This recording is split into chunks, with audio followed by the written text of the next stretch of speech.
Okay, so shall we get started? So the aim of today's lecture is to define what we mean by integration with respect to Brownian motion. So specifically our aim is to define something of the form integral from 0 up to t xs dbs, where bt is a Brownian motion. So what we learned in the lecture on Brownian motion is that Brownian motion has very, very rough paths. In fact, we learned that they're not differentiable anywhere. And so this sort of creates a problem. You know, what do we mean by dbs? And so that's one of the things that we're going to be sort of looking at is what are the implications of integrating with respect to something that's as rough as Brownian motion. And we'll see that it has some pretty major implications on what we can do. So before we address that problem, I first just want to sort of review how we might define this integral if we had a sort of suitably smooth process here. So this is, I'm going to talk about the Riemann Stieltjes integral. So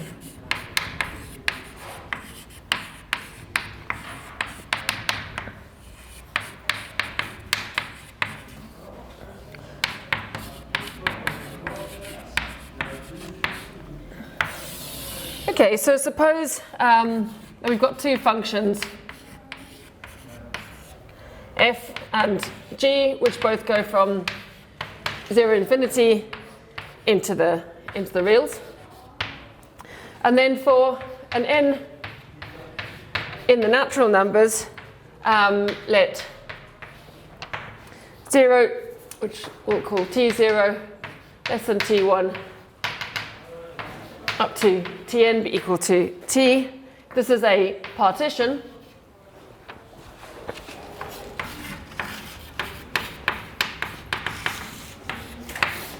of the interval 0t. And we also want to define an intermediate partition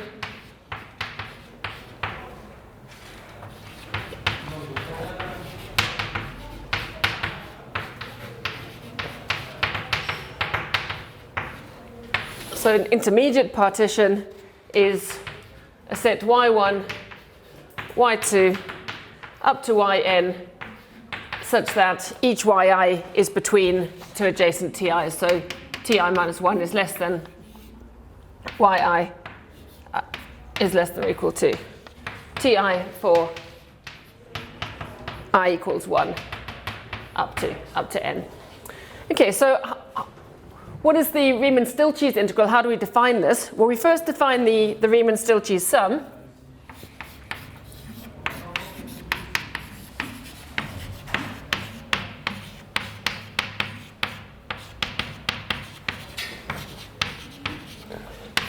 So the Riemann Stieltjes sum is given by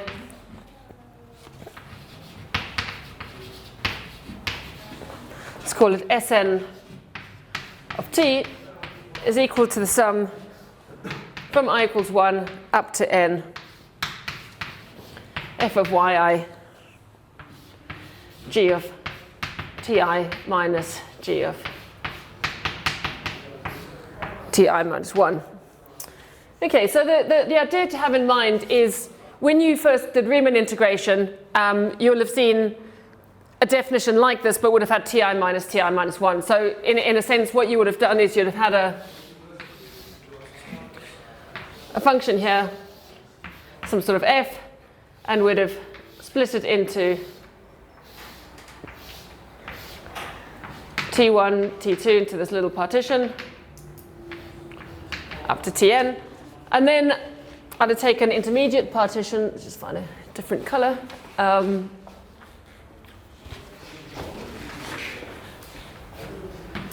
So here's a y1, here's a y2, in between, etc. And you will have drawn rectangles corresponding to each of the yi's. And then when we'd have wanted to find what we meant by integrating f, we'd have added up the areas of all of these rectangles. And that's essentially what I'm doing in this case. But instead of the widths of my rectangles being given by ti minus 1, I'm sort of integrating with respect to a function g. And so I look at the increment of g at ti against ti minus 1. Okay, and I mean, of course, this doesn't have to be, this can be positive or negative. So that's something that changes a little bit. And then what did you do with the Riemann integral? Well, you sort of said, well, if this limit exists and it doesn't depend on the partition in intermediate partition, then we say that our function is integrable. And so we do the same thing here. So if the limit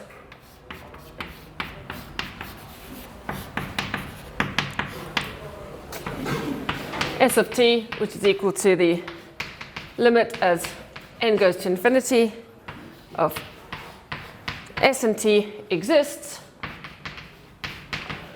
as the maximum partition width goes to 0. So ti minus 1 tends to 0. And this is the key point, and it does not depend on the partition or intermediate partition.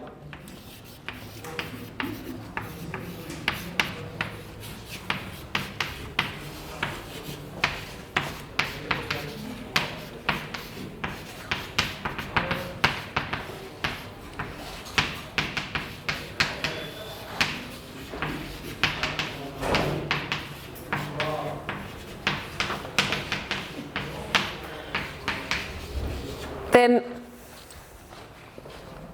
St is called the Riemann Stieltjes integral.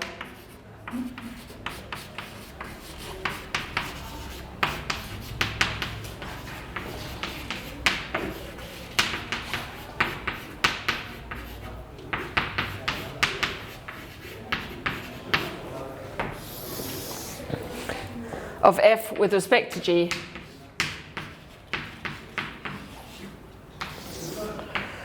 And we'll write it as, maybe I'll do it on this board, as we'll write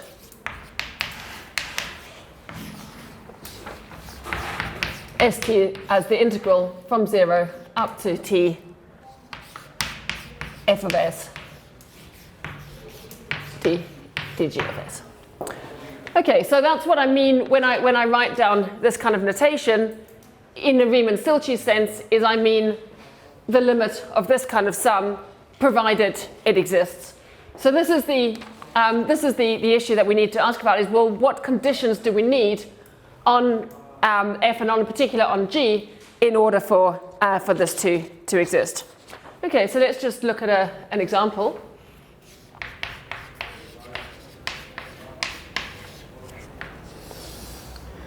Okay, so suppose f is continuous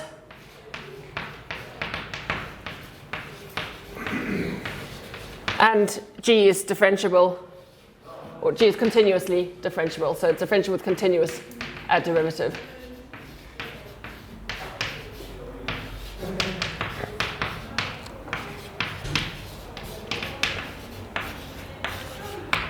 Okay, well, what can we say about the Riemann Stieltjes sum in that case? Well, if g is differentiable, then we know by the mean value theorem that there exists some value zi between ti and ti minus 1, such that this is equal to the derivative at zi times ti minus 1. So by the mean value theorem,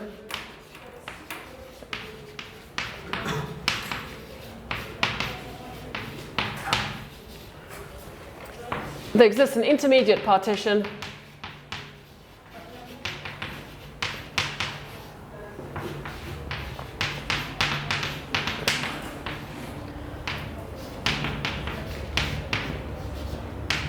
zi lying between ti and ti minus 1, such that if we define the Riemann Stieltjes sum in this way, SNT is equal to the sum from I equals 1 up to n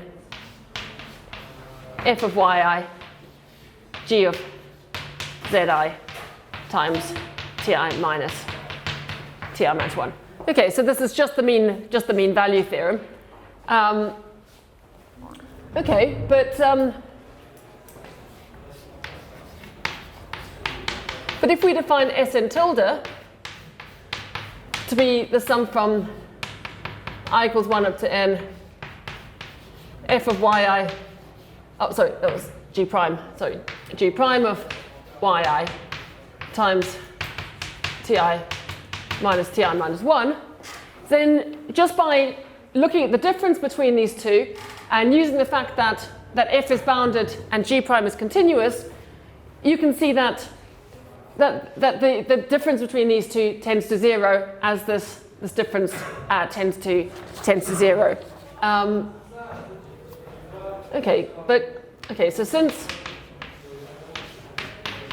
f is bounded on 0t, which we know because we said f was continuous, and g prime is continuous,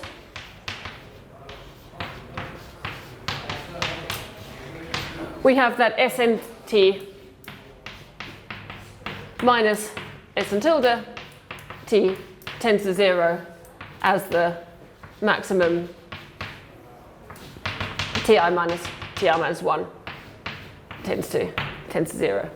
Okay, so I said just subtract them, and you can see the continuity of this and the boundedness of this, and this tending to 0. It all sort of works out, and you get this result here. But what do we know about this? Well, this is exactly this Riemann integral that I had here. This is exactly the picture that you've done before and that you've studied. And so we know what this is. We know that this converges when f is continuous, g prime is continuous, because we've studied Riemann integration. But Sn tilde of t converges to integral from 0 up to t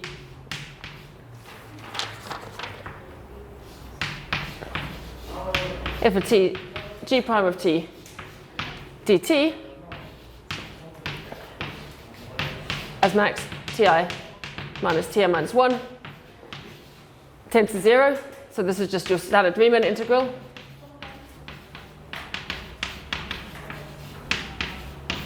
Because we know that f and g prime are continuous. And so that means that Snt also converges to that. So in particular, this limit exists, and we know what it is.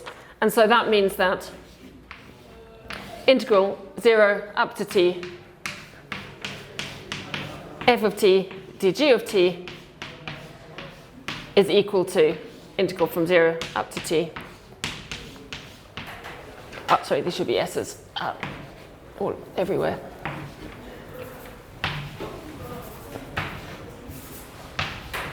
Is equal to f of s g prime of s ds. Okay, so in the case where we know that g is differentiable and f is sufficiently well behaved, kind of roughly speaking, dg is equal to g prime ds, and that's sort of what your intuition is on differentiables. That's kind of what you want this to be. But it turns out that actually we don't need differentiability. So we can actually show that the sum converges in cases when g is not differentiable. So in cases when g is differentiable, integrating with respect to dg is just what you would want it to be.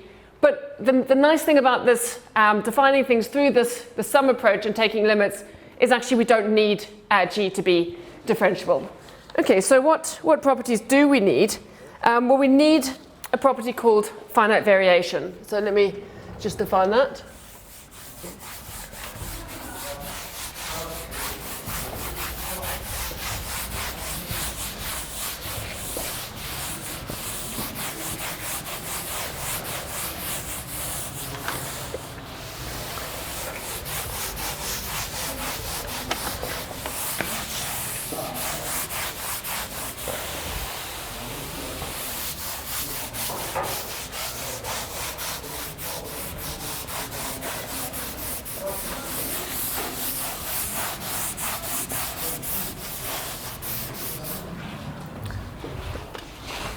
Okay, so here's our definition.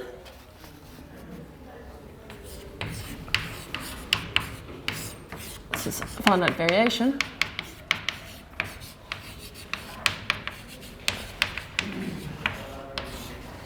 So the variation of a function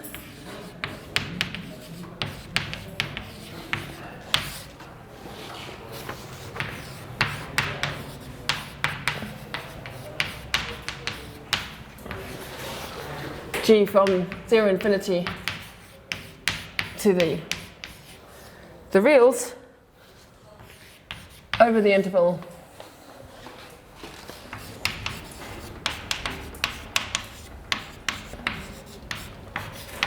zero up to t is defined by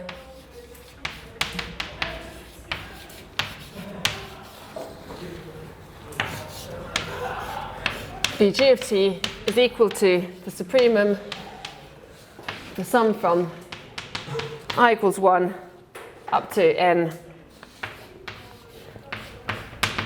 g of ti minus g of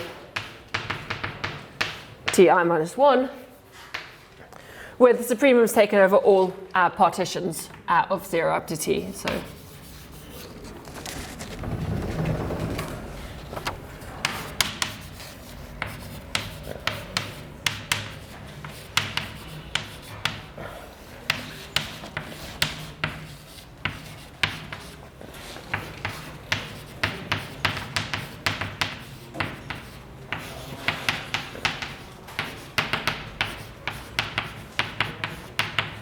okay, and then we say that a function has finite variation if v of g is finite. So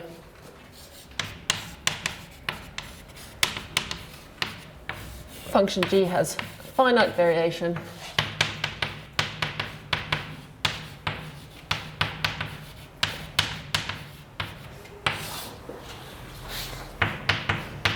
if vgt is strictly less than infinity. Okay, and it turns out that g having finite variation is enough of a condition for the Riemann Stieltjes integral to exist.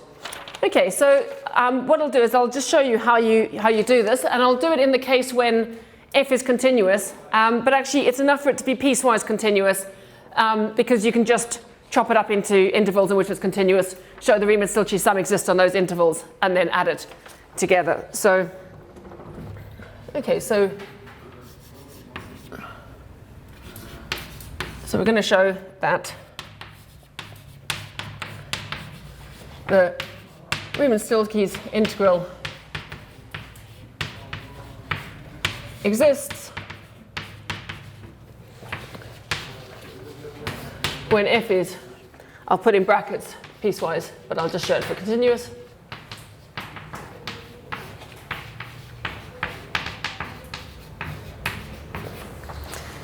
And g has finite variation.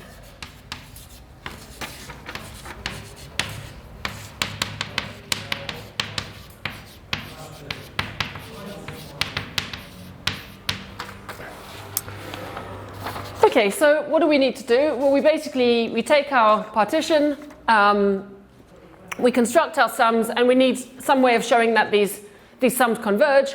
And the way I'm going to show that these sums converge is I'm going to take a sort of maximal intermediate partition and a minimal intermediate partition and essentially squeeze and show that they converge the same thing, which then implies that any partition will converge.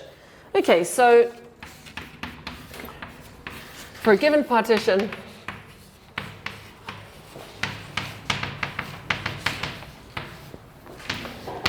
zero equals t0 up to tn, we're going to pick an intermediate partition y minus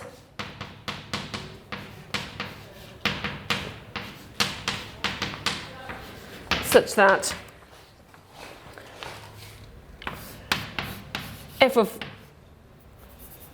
yi minus is equal to the smallest value that f takes in the interval, so ti minus 1 less than or equal to y less than or equal to I of f of y, if gti minus 1 is greater than or equal to 0, or I'll take the biggest value if this is less than or equal to 0.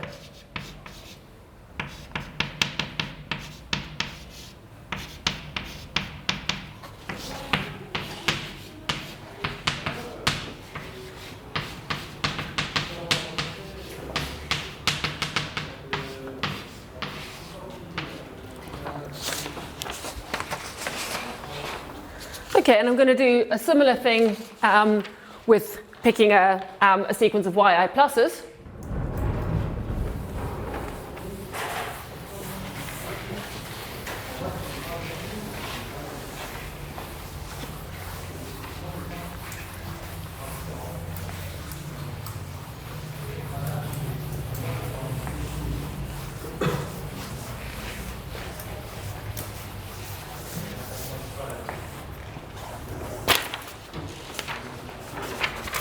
Okay, so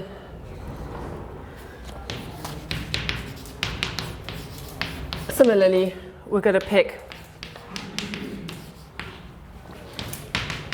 ti minus 1 less than or equal to yi plus less than or equal to ti, such that f of yi plus is equal to supremum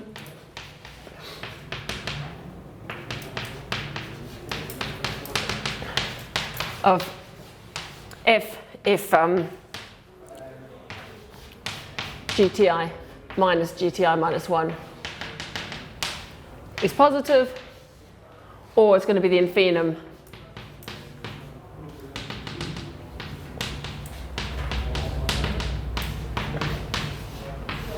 if gti minus gti minus 1 is strictly negative. Okay, and then I'll define my Riemann-Stieltjes sums corresponding to these two sequences. So then let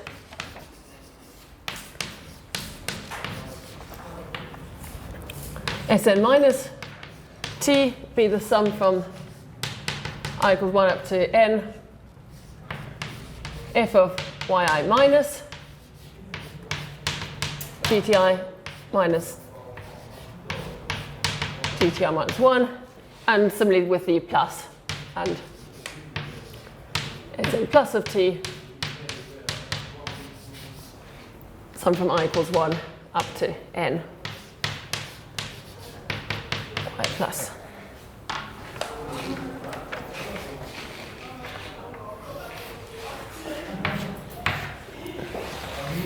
G of ti minus gti minus 1. Okay, well, by construction, this is going to be an upper bound and this is going to be a lower bound on any Riemann-Stieltjes sum that I come across. So whatever intermediate partition I pick corresponding to this partition, it's going to sit between these two because I've picked my yi minus and yi plus in order to make these sums as big or as small as possible. So by construction,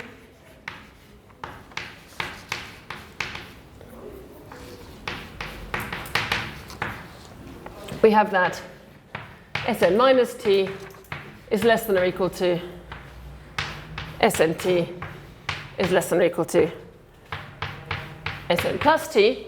And so this Riemann-Stieltjes sum will exist if the difference between these two converges to 0 as the maximum width of the ti minus 1s tends to 0. Okay, and so Riemann-Stieltjes as integral will exist provided Sn plus of t minus Sn minus t tends to 0. Okay, well let's just get an upper bound on this and show that this happens. So suppose that the maximum ti minus 1 is less than or equal to delta for some delta strictly greater than 0.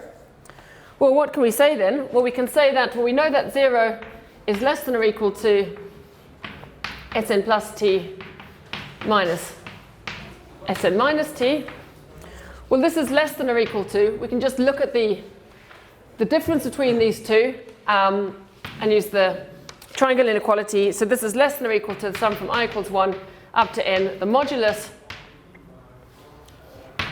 f of y plus minus f of yi minus times the modulus of gti minus gti minus 1. Okay, but we know that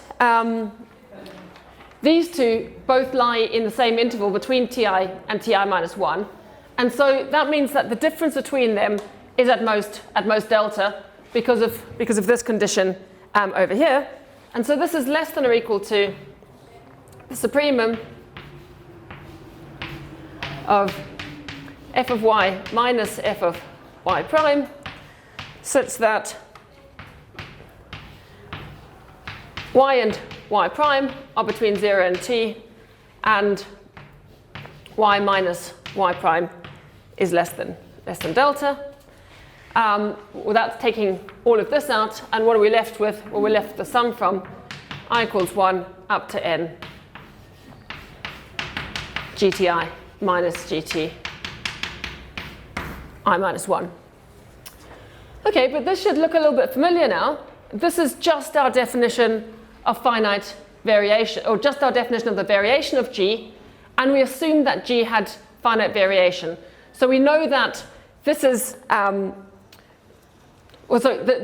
variation is the supremum of this over all partitions, and so this here is less than or equal to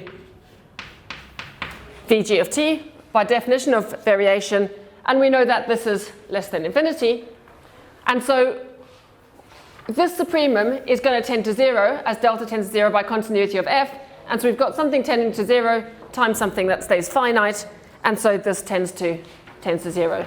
So this tends to 0 since f is continuous and Vg of t is less than infinity.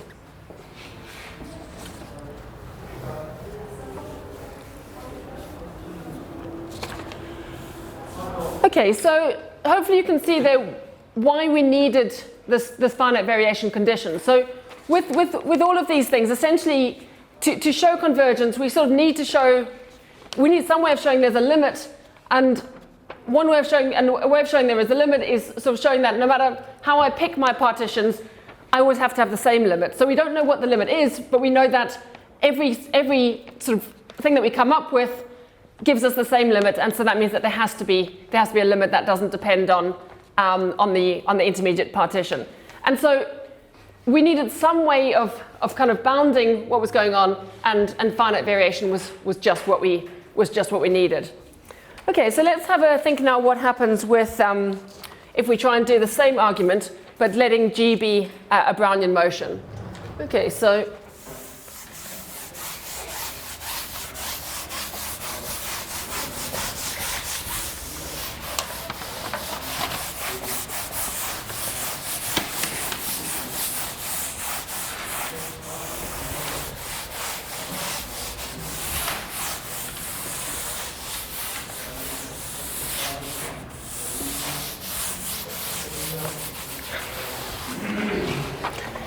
okay, so this next section is called the Ito integral. So this is where we start looking at integration with respect to Brownian motion.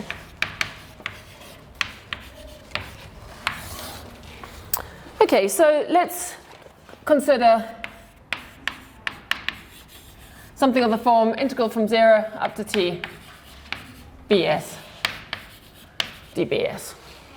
Okay, so where b is a Brownian motion. Okay.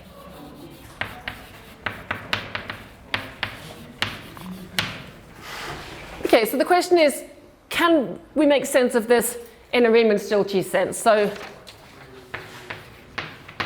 does the Riemann Stieltjes approach work?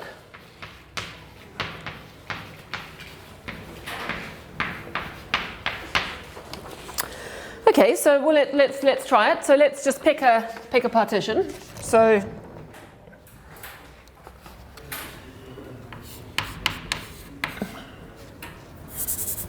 let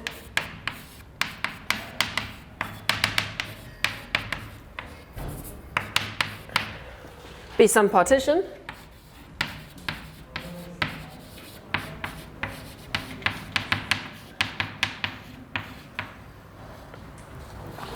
Okay, and well, what can we do? Well, we've got a number of choices for our intermediate partition. We can take yi to be anything between ti and ti-1. So let's just take two possible intermediate partitions. Let's take one intermediate partition where we take the leftmost point, and let's take the second intermediate partition where we take the rightmost point. So taking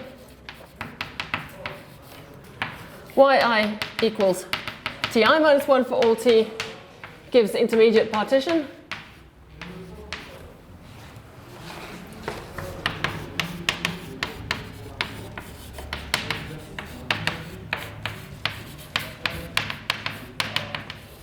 And similarly, we can take yi equals ti, so as does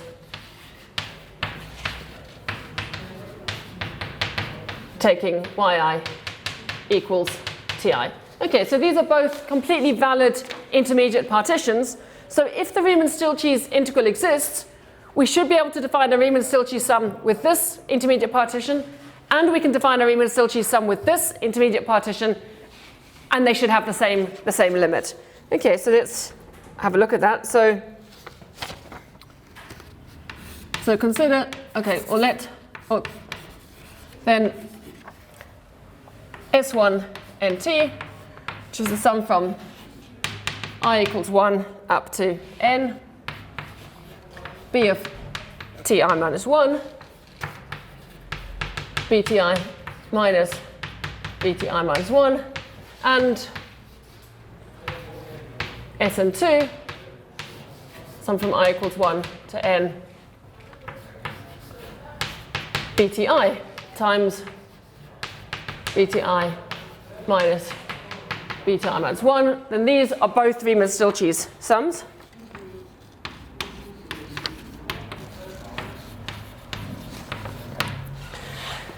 Okay, so if the Riemann-Stieltjes integral exists, then the difference between these two must tend to 0. So if the Riemann-Stieltjes integral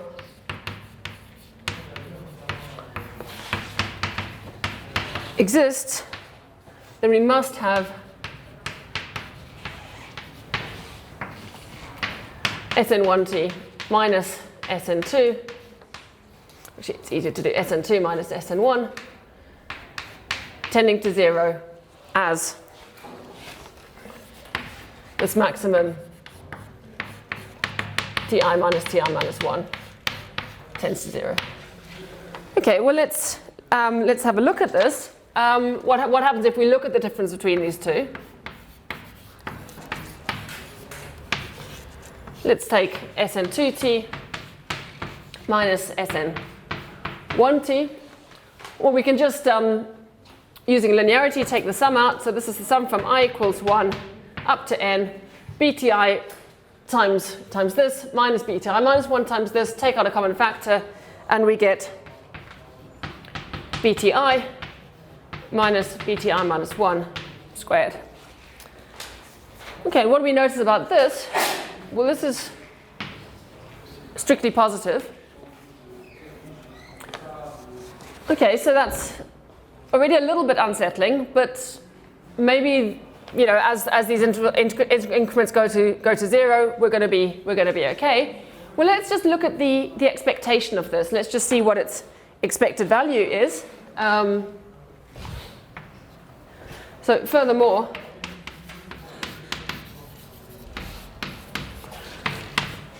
the expected value of Sn2t minus Sn1t is equal to sum from I equals 1 up to n, expected value of bti minus bti minus 1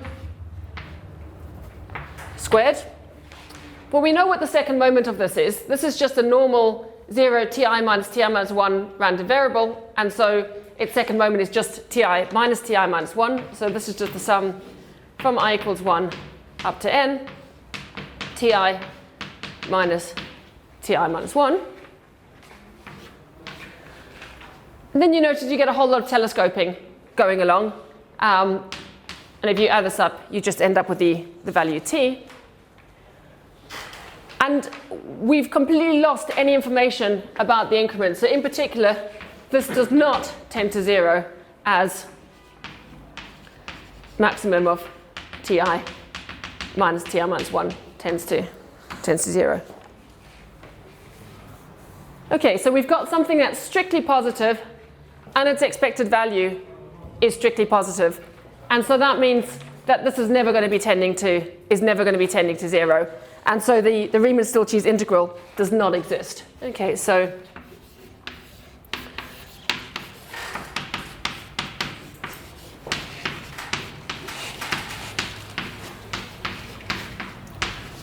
does not exist for Brownian motion integrated with respect to Brownian motion.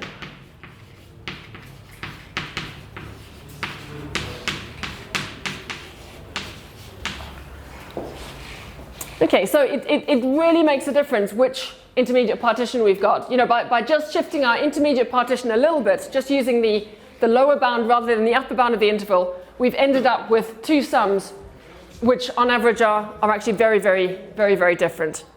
Okay, and so this, well, for one thing, it sort of tells us that Brownian motion does not have finite variation, because if it did have finite variation, then we knew by our previous argument that this would work. And in fact, that's an exercise question for you to sort of put in those details there to deduce from this that we don't have finite variation. So we've got a bit of a problem here. We can't use this kind of argument to sort of show integration with respect to Brownian motion exists, because we're not going to be able to sort of pull out these quantities and get something finite here. Instead, we're going to get infinity over here, and so something tending to 0 times something tending to infinity, it's not really clear what we can do. Okay, so we need to do something a little bit different. And it turns out that finite variation is too strong, but quadratic variation is the right thing to be looking at. And that's this quantity over here. And so it turns out that even though Brownian motion doesn't have finite variation, it does have finite quadratic variation, and that's what's going to save us. So let's define precisely what I mean by quadratic variation.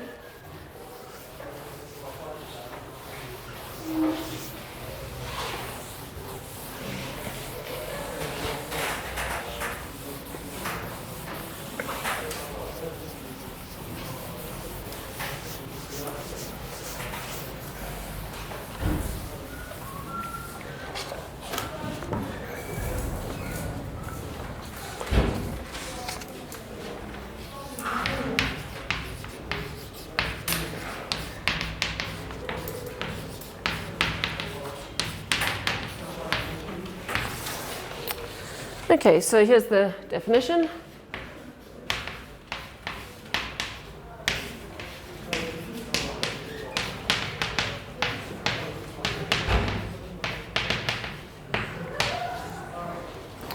Okay, so the quadratic variation of a function f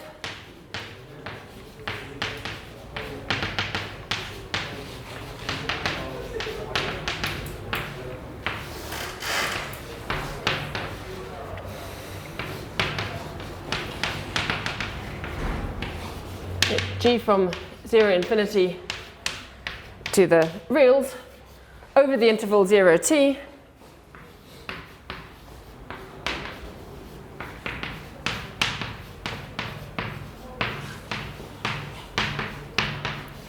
is defined as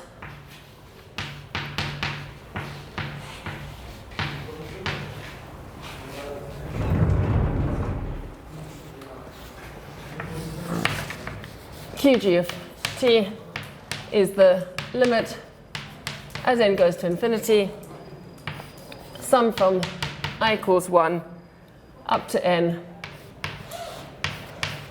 GTI minus GTI minus 1 squared, where the limit is taken over all partitions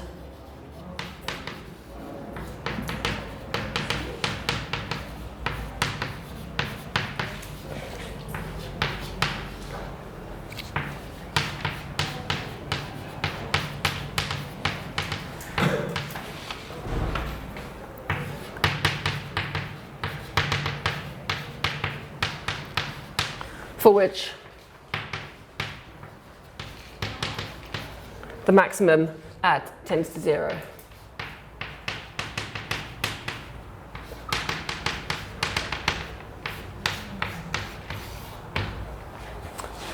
Okay, and we often write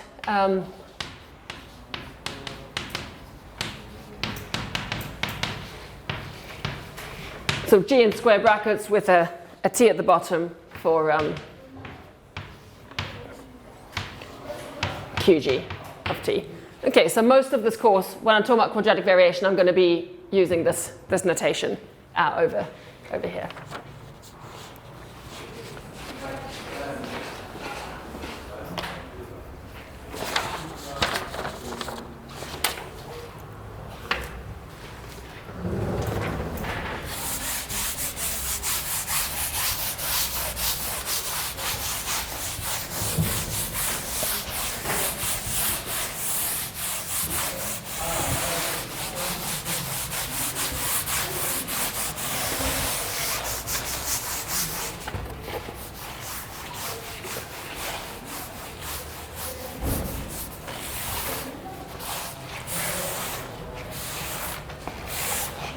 Okay, so here's our big theorem about quadratic variation. So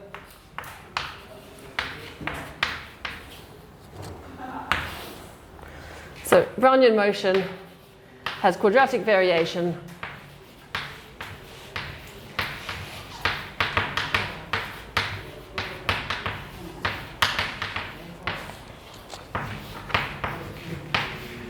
B of t is equal to t.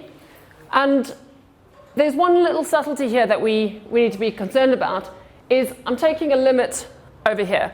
Now, taking a limit is completely fine when you're talking about real numbers. Everyone knows what a limit is when you're talking about real numbers.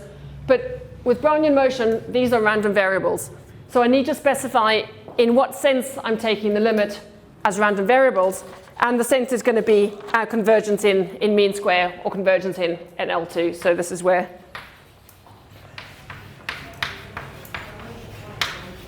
convergence of the limit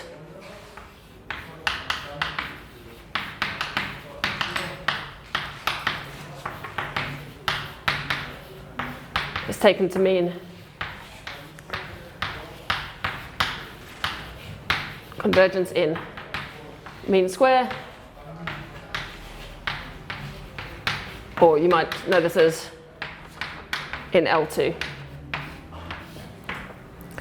Okay, so let's just prove that quickly.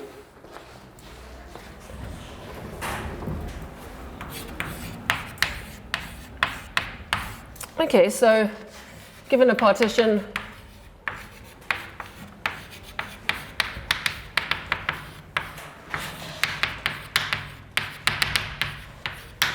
T0 up to Tn, let's define the nth sum. Q and T is the sum from I equals 1 up to n BTI minus 1 squared. Okay, so this is the approximating sum to the quadratic variation. Well, as I said, we already saw this in the last example. And in particular, we looked at the expectation of this and showed it was equal to t. So we saw above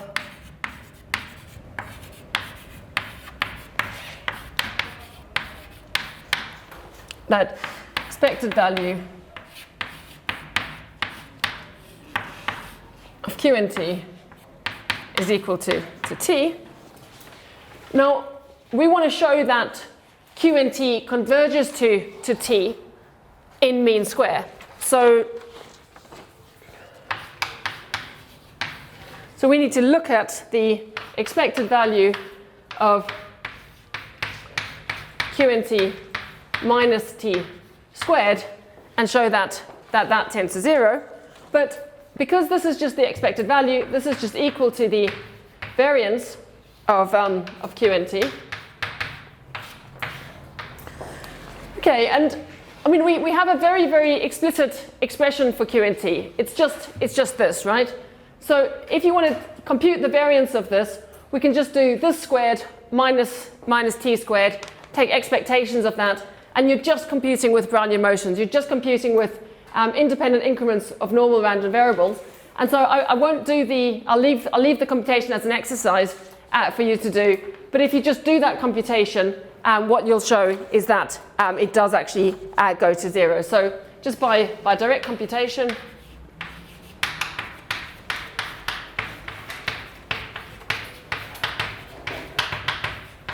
and you need to use the sort of the independent of Brownian motion increments.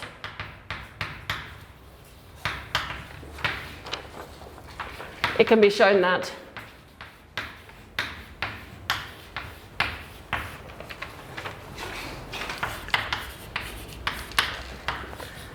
the variance of QNT tends to 0 as maximum Ti minus 1 tends to 0. Okay, so essentially what we've got here is we've got a sum of independent random variables, and we're trying to work out its variance. And so you can just use that sum of the variances, and if you just do the computation, you'll see you can pull this out times something finite, and it goes to 0, and hence that precisely means that the quadratic variation of t, which is defined as the limit as n goes to infinity of QNT is equal to t. And again, just to emphasize this is limit in L2. So just to so this is only defined as a limit in L2. It doesn't make sense to define this as a limit in almost surely. You need to be using some convergence in some kind of probabilistic sense over there. Okay, so that's that theorem modulo this little computation, which, as I said, is a good exercise in just seeing that you can manipulate Brownian motions well. Okay, so any questions on any of this so far? Okay, so we'll now just break until 15:15, and when we come back, what I'll show you is how we're actually going to be able to use quadratic variation in order to be able to define the stochastic integral. Okay, so yeah, I'll be here for the next kind of 10 minutes if you've got any questions for me. Otherwise, I'll see you back here at 15:15.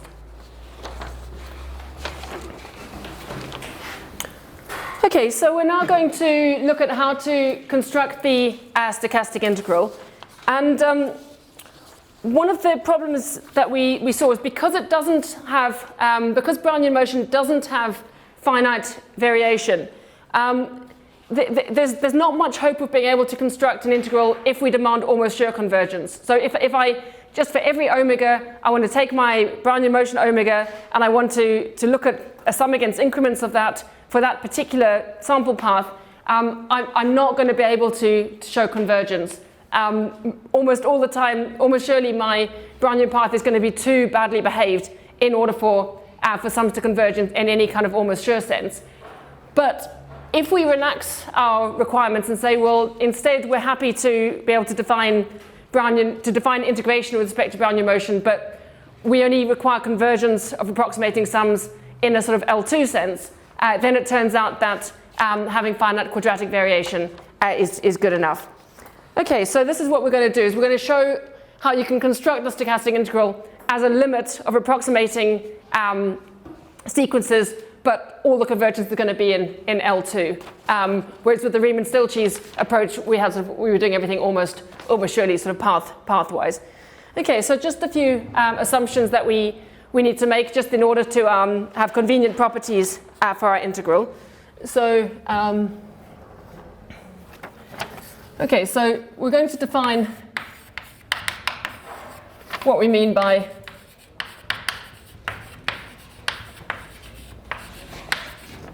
integral from 0 to t xs dbs, and in order to have convenient properties,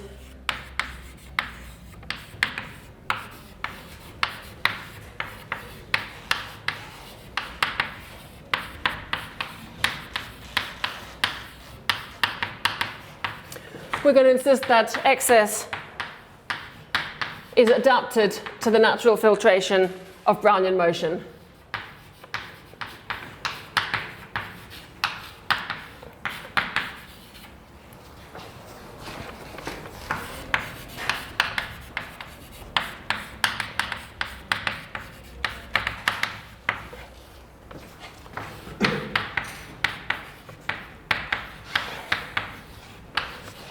Which we'll denote by fs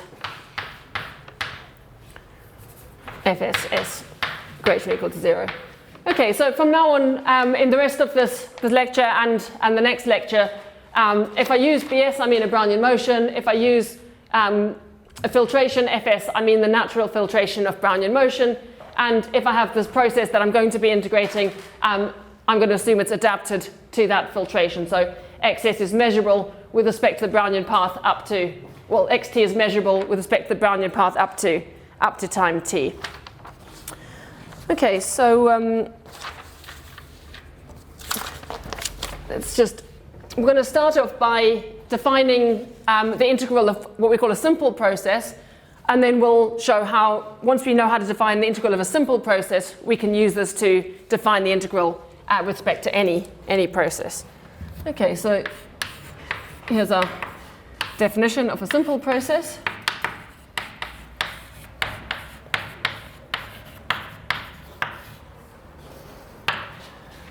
So xs is a simple process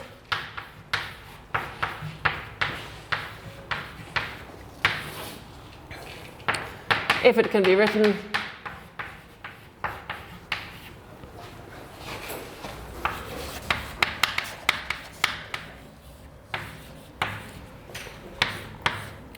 xs is equal to c naught times the indicator function at naught of s plus the sum from I equals 1 to infinity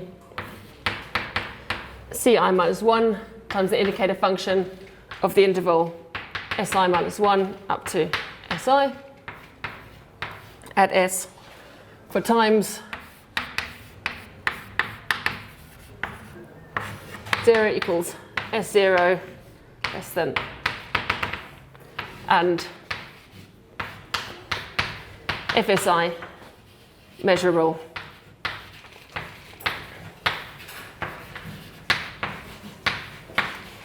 random variables ci I equals 1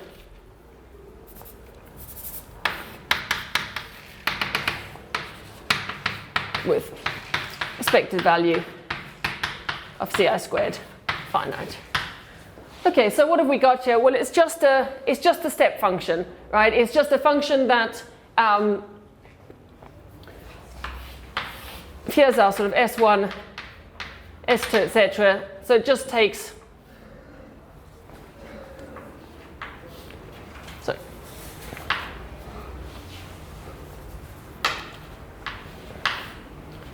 it's just a function that just takes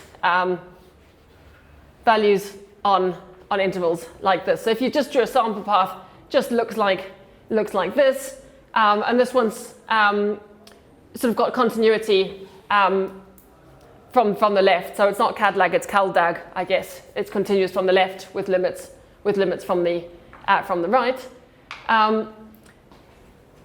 These are random variables because we want a random function. We want it to be adapted, And so in order for it to be adapted, these need to be FSI measurable. And we want to look at convergence in L2, so we're going to need some sort of boundedness in L2, and so each of these we also assume has finite second moment. Okay, so that's what we mean by a simple process. And how do we define the integral with respect to a simple process? So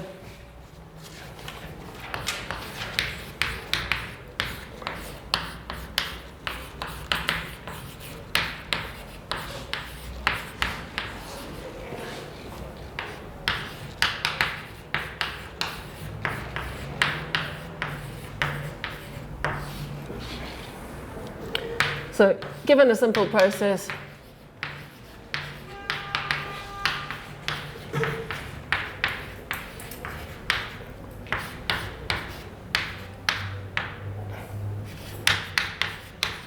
as above,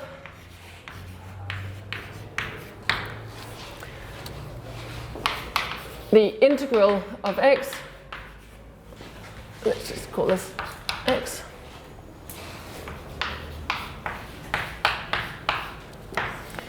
with respect to Brownian motion for each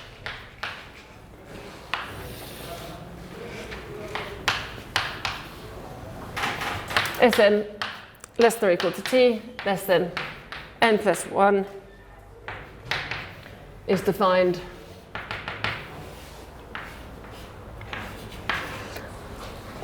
as integral from 0 up to t xs dbs sum from I equals 1 up to n ci minus 1 bsi minus bsi minus 1 plus cn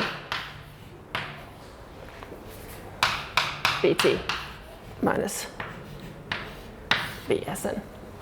Okay, so that's how it's defined. That's just the definition I've written down. This is a finite sum, so I'm completely entitled to write down. It makes complete sense. It's just a product and sum of random variables. Does this kind of make sense? Well, in a way, if you think of what's your easiest simple function to think about, well, let's just think about the simple function that's just equal to 1 everywhere. Well, if it's just equal to 1 everywhere, then I just get bt minus b0 or bt. So integral of 1 against dbs using this definition just gives me bt, right, or bt minus b0. And we have to have that property, right? It wouldn't make sense to talk about integration with respect to something if we didn't at least have the property that integral from 0 to t dbs is equal to bt minus b0. I mean, that's otherwise this notation doesn't make any sense at all. So that property needs to hold, and then everything else kind of just follows by linearity. That somehow, if we want integration to be a sort of linear operator, then the integral of this needs to be of this form. So hopefully you sort of accept that this is a pretty natural definition. It's also got some kind of nice properties. So one of the nicest properties is that this is actually a martingale. And this is an exercise. So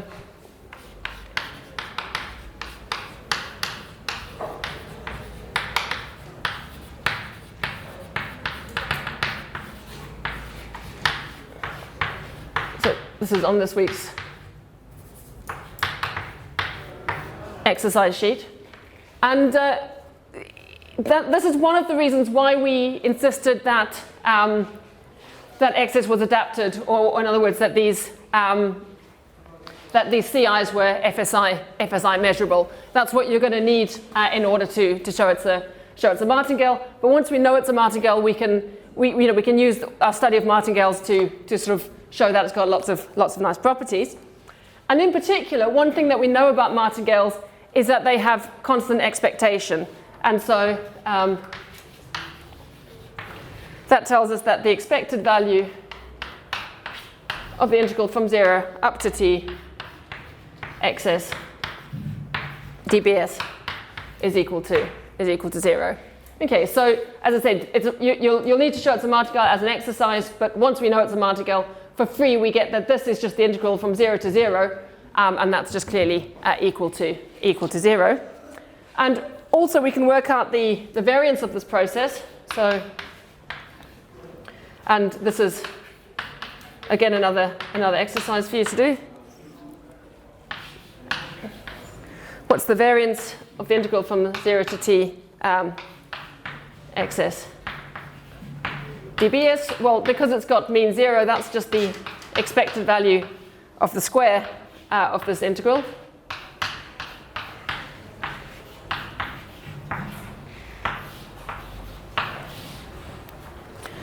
And this is where you need to sort of fill in some details, but having done that, we get that this is the sum from I equals 1 up to n, expected value of ci minus 1 squared times si minus 1 plus expected value of cn squared times t minus Sn. Okay, so there's some work that you need to do there, which basically involves just squaring this sum and just manipulating the expectation, again just using Tower properties, independent increments, measurability of Ci. So there's some work to do, but essentially just square this, take the expectation, and if you do that, you reduce it down to this over here.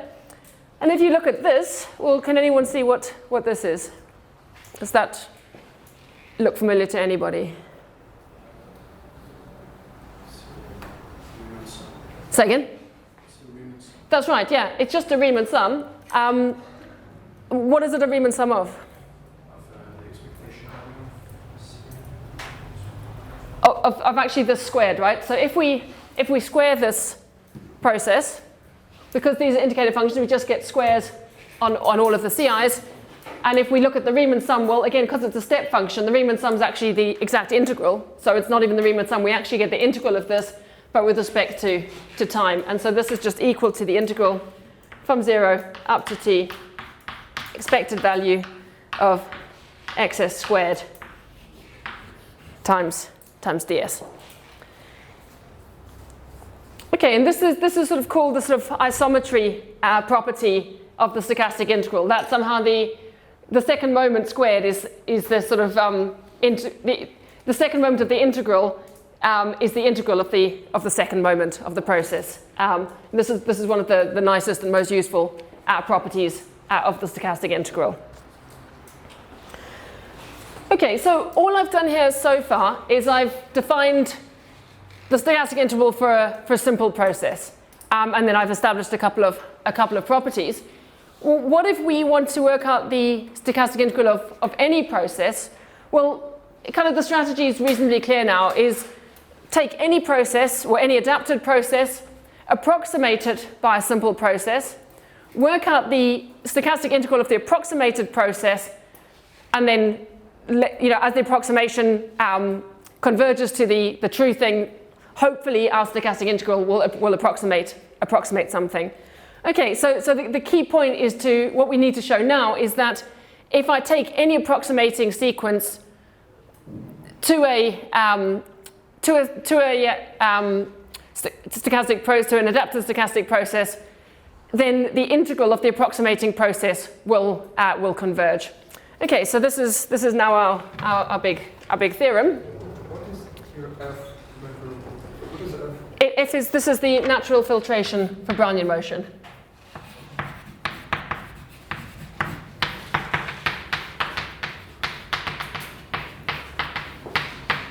Yeah, so throughout the rest of this lecture and the next lecture, whenever I talk about a filtration, it's going to be the natural filtration for Brownian motion.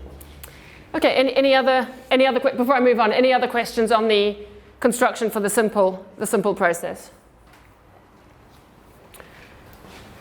Okay, so let's do our big theorem then.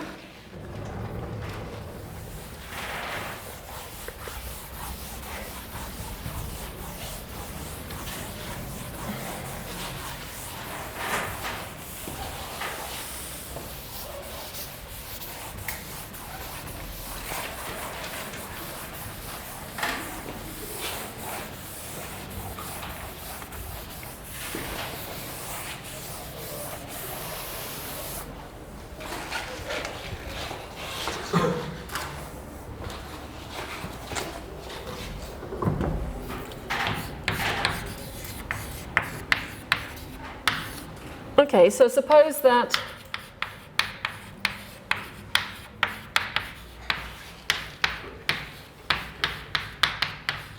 xt is a CAD-lag adapted process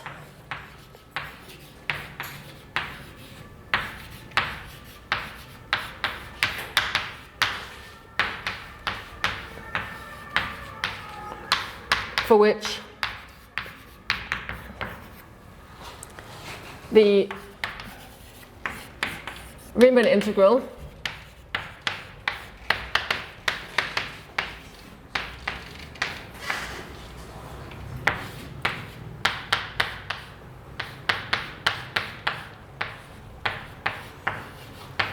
ds is less than infinity for all t greater than or equal to 0.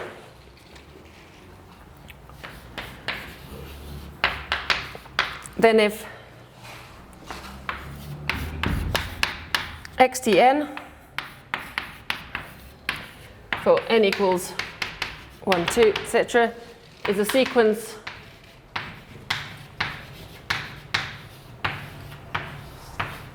simple adapted processes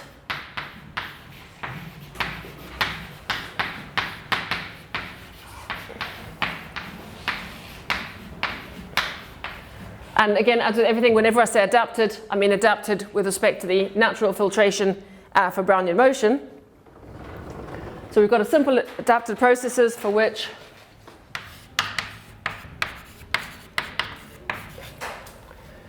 integral from 0 up to t expected value of xsn minus xs squared ds tends to 0 as n tends to infinity for all t greater than or equal to 0.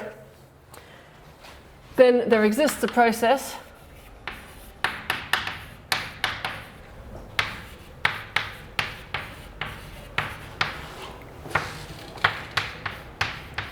itx t greater than or equal to 0 such that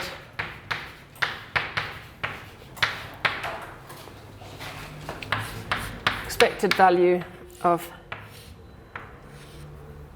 integral from 0 up to t xsn dbs minus itx squared tends to 0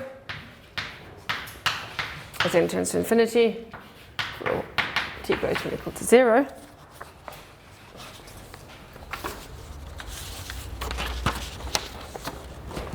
And furthermore, this limit it does not depend on the choice of approximating sequence.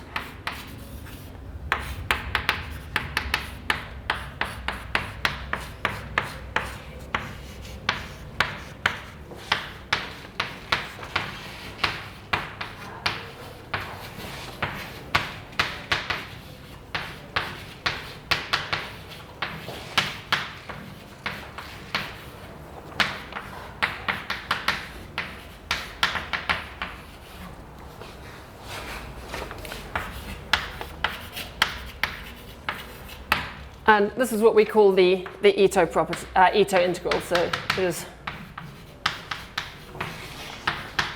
called the Ito stochastic integral of x.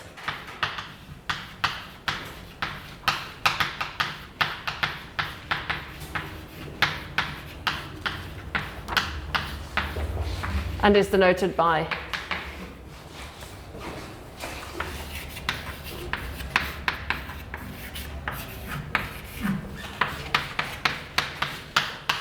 itx is equal to integral from 0 to t xs dbs. Okay, so let's unpack this theorem a little bit. Okay, so what have we got? We've got a process that we want to integrate. So CAD-lag adapted. These are just conditions that I said which will give our integral nice properties. We want to show convergence in L2. So we need some kind of L2 property to hold on our approximating process, and it turns out this one is good enough.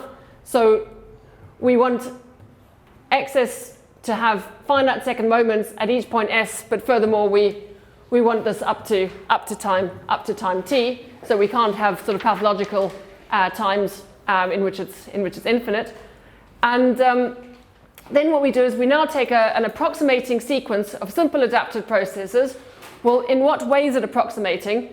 Well, it's going to be approximating in this way. So if we take the L2 norm between xn and xs and we integrate that up to time t, we want that to tend to 0. So this is the way, when we say we want a simple process which is a good approximation, it's in this sense we want it to be a good approximation. So we want the Riemann integral of the L2 norm of the difference between the two to be convergent to 0. And again, you can sort of see why we needed this condition, otherwise that wouldn't have made any sense. Right, under all those assumptions, there exists some process which is a limit of the simple integrals in the L2 norm again. So somehow I know that there exists a process which this converges to in L2 norm. So again, it's key here that I'm doing everything in the L2 norm. Then, even more important, this does not depend on my approximating sequence, and so that means it's uniquely defined. So for any process xs, no matter what approximating sequences I take, I'm going to get the same limit, and so that means that that's sort of uniquely defines a process, and this is the process that I'm going to call the Ito integral and write down in this way. Okay, so there's quite a lot going on in that theorem. And one thing I should say is, so this is the Ito stochastic integral. If you look in sort of books, you might see there's other types of stochastic integrals. I think the Stratonowicz integral is probably the second most common one. And that's defined a little bit differently to this one. So this one, if you remember, with our simple processes, we sort of took something that was kind of the left point of each interval. The Stratonowicz interval kind of takes something that's the middle point of each interval, and so you don't get a martingale. It has different kinds of properties. So, and this sort of emphasizes what's awkward about integration with respect to Brownian motion. There isn't actually a canonical, unique way to define it. Depending on how you define it, you actually get different processes. But this is the Ito integral, which is defined in this way. Take a simple process which is adapted in the way that I specified, construct in this way, and you get this Ito one. And in particular, the Ito integral has this martingale property. Other versions of stochastic integrals don't have this martingale property, and this will turn out to be very useful to us. Okay, so any questions about this theorem before I show how to prove it?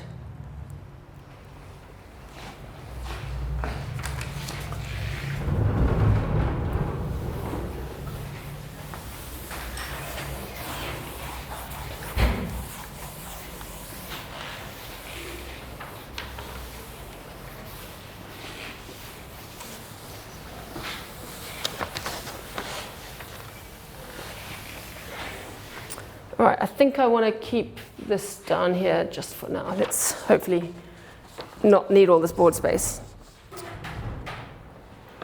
Okay, so let's prove it. So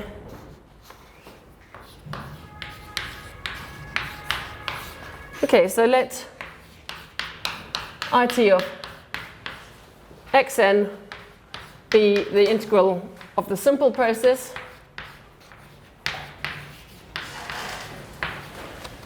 defined by construction above, because xn is a simple adapted process, so we can just use the construction for simple adapted processes.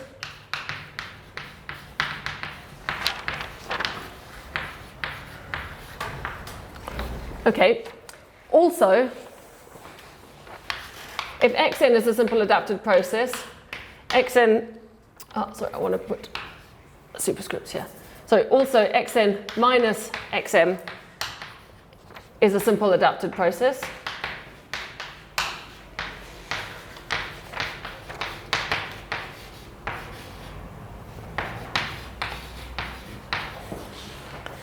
And by properties established above, in particular this property,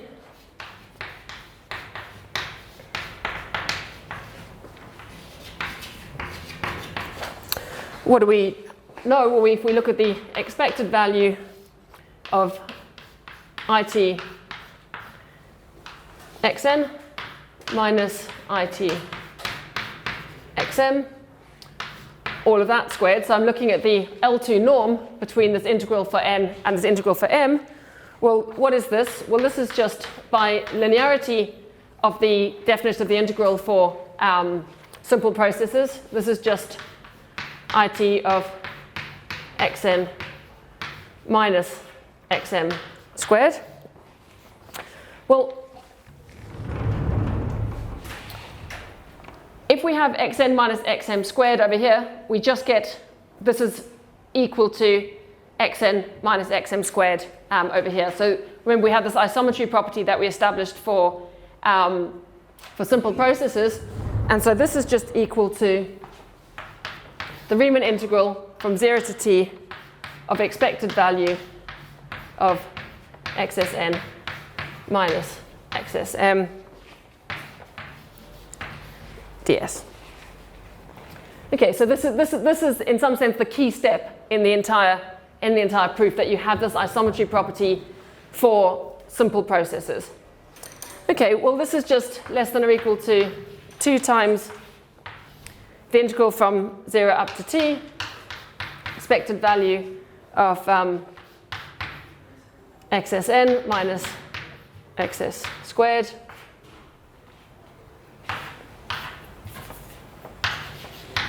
lost the square, yeah, squared, plus integral from 0 to t, expected value of xsm minus xs squared ds. So all I've done with this is I've replaced xsn minus xsm with xsn minus xs plus xs minus m. I've squared the two, and I've used Cauchy-Schwarz to pull out a factor of 2 in front to deal with the cross product. Okay, but what do I know about these two? Well, this is exactly my assumption on what it meant to be an approximating sequence, was that this thing tended to 0. Similarly, as m tends to infinity, this is going to tend to 0. And so this tends to 0 as n and m tend to infinity.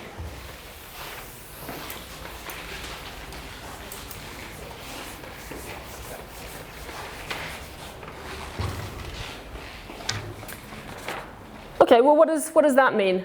Any ideas? Second? Well, more than that. If I know that these two sequences converge in L2 to 0 as n and m go to infinity, what kind of sequence have I got here?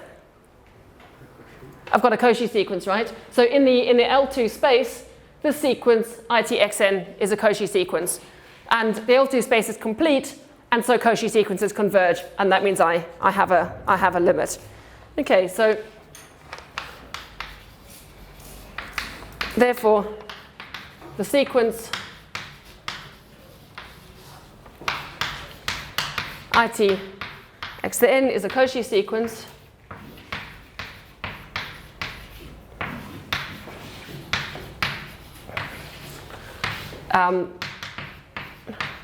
in L2 space, and hence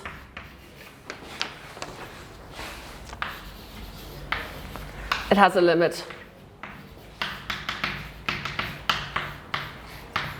ITx for which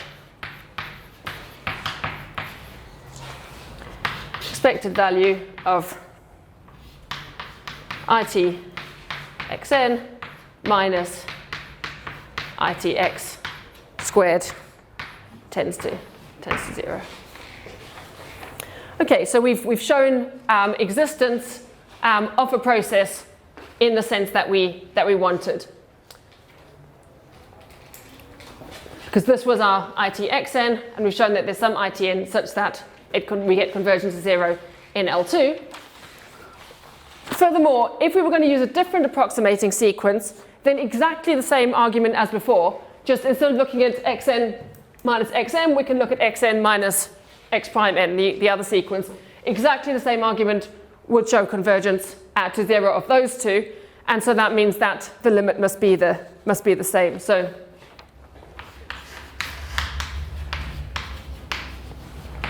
if we were to use a different approximating sequence,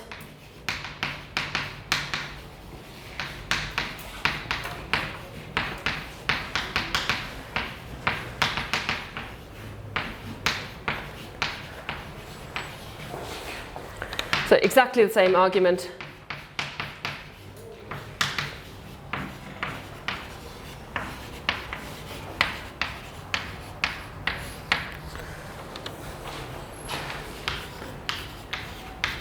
Shows that the limit must be the same.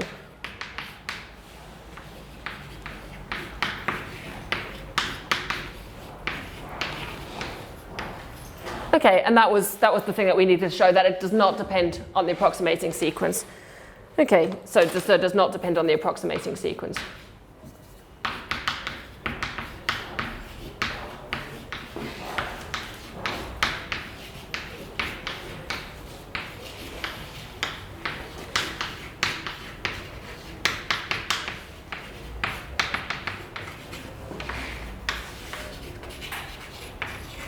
Okay, and so that proves our construction, so it proves the existence of a stochastic integral. Okay, any questions on that? Okay, so we have some properties of the stochastic integral.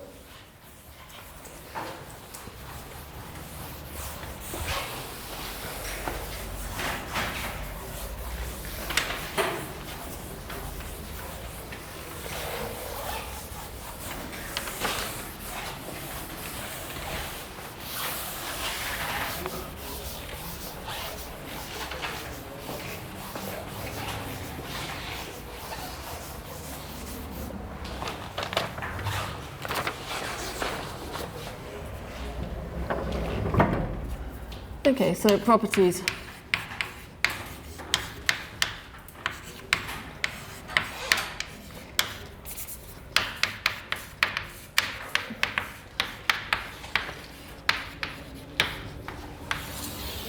Okay, so ITX defined as above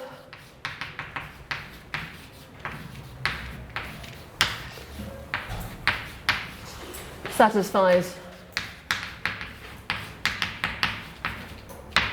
following properties. So the first one is that ITX is a martingale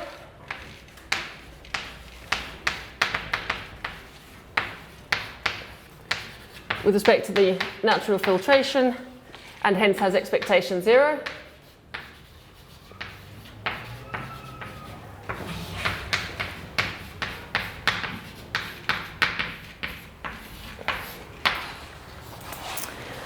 Second property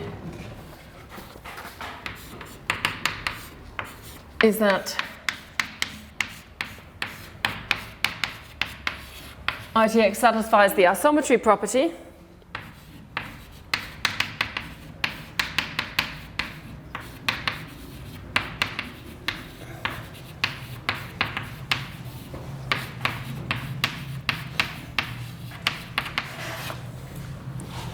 that expected value of integral from 0 up to t xs dbs squared is equal to integral from 0 up to t expected value of xs squared ds. And the third property is that eta integral of lambda x plus mu y is equal to lambda times the eta integral of x plus mu times eta integral of y, where lambda and mu are in R and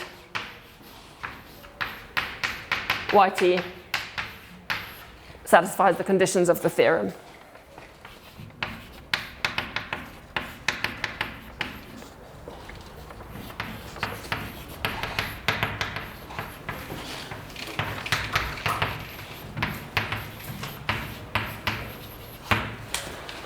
Okay, and how do you prove these results? Well, in every case, the proof is kind of similar, that we establish this property for a simple process.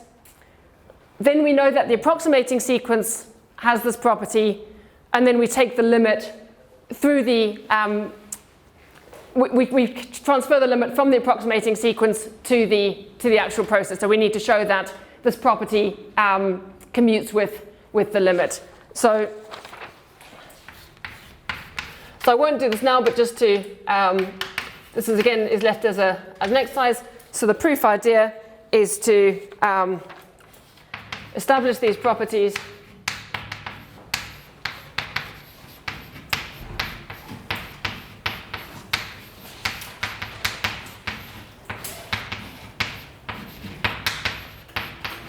for simple processes.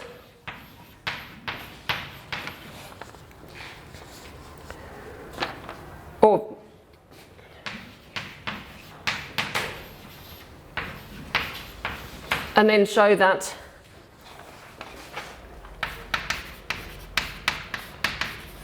they carry across the limit.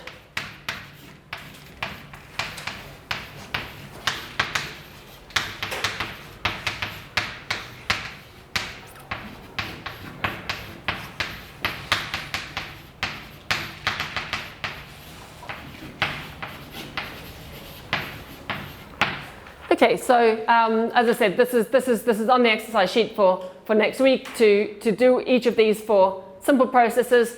And with simple processes, everything's very explicit. You've just got a finite sum. You want to work out properties of a finite sum. You want to show a finite sum's linear. You can happily sort of interchange orders of summation. And then the idea is, in order to establish this theorem, is to show that now if I've got an infinite sequence of processes approximating to some process, and this holds for my approximating sequence, then it will also hold for my limiting process. So you sort of need to show that this carries through the sort of L2 convergence. Okay, any questions on that? Okay, so how do we actually compute a stochastic integral? Well, what we need to do is we take our process, we need to construct we need to first just check our process satisfies the conditions of the theorem, that it has this, that this sort of property is finite. This one here. So we need to just check that this is finite and that our process is adapted. If it is, we then need to construct an approximating sequence. Using the approximating sequence, we then construct the stochastic integral of these simple processes, just using our summation. Then we need to look at what happens as we let that go to infinity. And finally, that gives us our answer. And so this is in a way analogous to, going back to sort of high school, I guess, when you wanted to integrate x squared dx. And the first time you got shown how to do that, you sort of constructed your sort of Riemann sum. You added up the sum, and then you let these widths go to 0, and you were using these complicated summation formulae, and eventually you will have got the answer, one third x squared. So this is kind of what we've got to do at the moment with our stochastic integrals. We've got to find some sort of approximating sequence, do some complicated summations with it, and get an answer that way. And there's on the exercise sheet again for next week, you'll find you can do integral of bs dbs from 0 to t in that way. Okay, and it's a bit of a pain. It'll take you, I don't know, maybe half a page to a page of computations to get it, but hopefully just doing this you should be able to see how to do a stochastic integral. Okay, so at the moment we're in the situation where we know it exists. We know how to work it out, but it's a pain, right? So you're in the position that you were when you first started to study integration, you knew an integral existed and you knew how to work it out using this chopping up process, but it was a pain. You know, if you had to do this every time you wanted a function, is solve some sort of infinite, do some infinite sum, that's kind of irritating. So what we're going to do in the next lecture is I'm going to talk about something called Ito's formula, which is in a way the stochastic analogy for the chain rule. And in the same way that sort of using the chain rule and using reverse differentiation allows you to do integrals. I mean, no one does an integral like this anymore. You just think, oh, if I differentiate that, I get that.